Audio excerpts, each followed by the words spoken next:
కన్యరాశి ఉత్తర నక్షత్రం 2, 3, 4 పాదాలు, హస్త నక్షత్రం 4 పాదాలు, చిత్ర నక్షత్రం మొదటి 2 పాదాలు కన్యరాశి కిందకి వస్తాయి.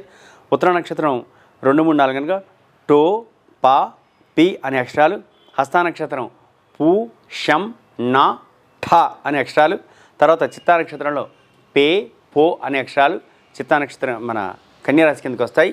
కనుక ఈ యొక్క కన్యరాశి యొక్క ఫలితాలు.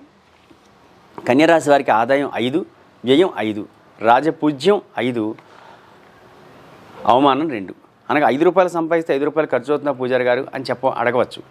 ఏ కారణం చేతంటే కొంతమందికి తగిన జీతంతో పాటు వసతి, తద్వారా వచ్చేటువంటి ఉత్పత్తులు, మళ్ళీ తిరిగి పెట్టుబడి.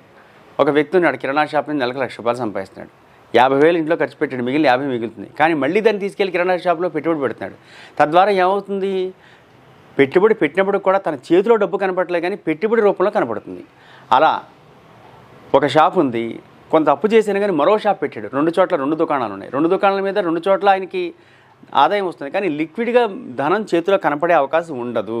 ఈ కన్యరాశి వాళ్ళకి ఏంటంటే వ్యాపార నిమిత్తం కానీ, వ్యవహార నిమిత్తం కానీ, ఆస్తుల నిమిత్తం కానీ, బంగారు నిమిత్తం కానీ నిల్వ చేసే అవకాశం ఉంటుంది కనుక ఈ పెట్టుబడులు పెట్టడం కానీ, నూతన ప్రయత్నాలు కానీ ఖచ్చితంగా ఈ సంవత్సరం కలిసి వస్తాయి.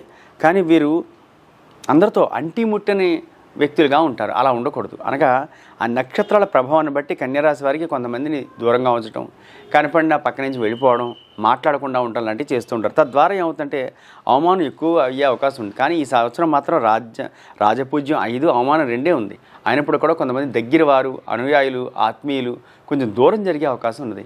కనుక ఎటువంటి పరిస్థితులు ఎవరిని దూరం చేసుకోకుండా సర్వేజనా సుఖినోభవంతు అంటారు. కనుక సత్సాంగత్యం, నిస్సాంగత్యం, నిర్మోహత్వం, నిశ్చలతత్వ జీవన్ముక్తి అని చెప్తుంది. కనుక ముందుగా సత్సాంగత్యం, మంచి వ్యక్తులను కలవండి, మంచి గురువుల ఆశీస్సులు తీసుకోండి, పెద్దలను కలుసుకోండి, మీకన్నా పెద్దవారిని గౌరవించండి. కానీ పెట్టుబడులు ఏదైతే పెడుతున్నారో ఆచితూచి వ్యవహరించండి. ఎందుకంటే కొన్నింట ఇబ్బందులు ఉన్నప్పుడు కూడా గురుబలం అంతంత మాత్రంగా ఉంది. జాగ్రత్తగా వ్యవహరించండి. కన్యరాశి వాళ్ళకి ఎటువంటి ఇబ్బందులు లేవు, అంతా సౌఖ్యంగానే జరుగుతుంది.